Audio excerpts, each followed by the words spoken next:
I can take it out from the case, okay, and show just the capsule. It is roughly 3 centimeters long, and it has cameras on both sides. Now, as you can figure, the body inside is dark.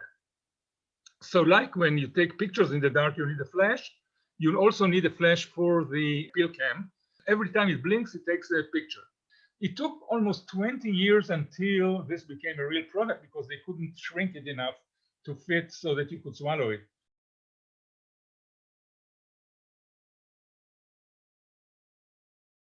What happened was that about exactly 40 years ago, in 1982, one missiles engineer called Gabi Idan was on sabbatical in the US. I think it was in Philadelphia.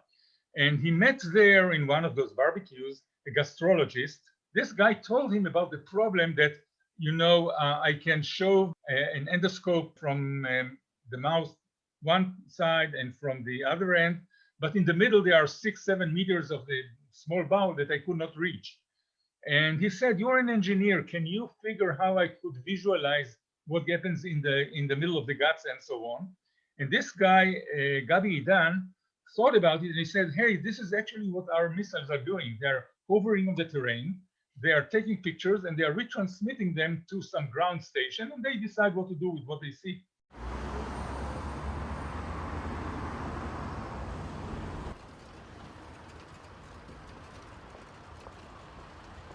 More than 5 million people have already used it.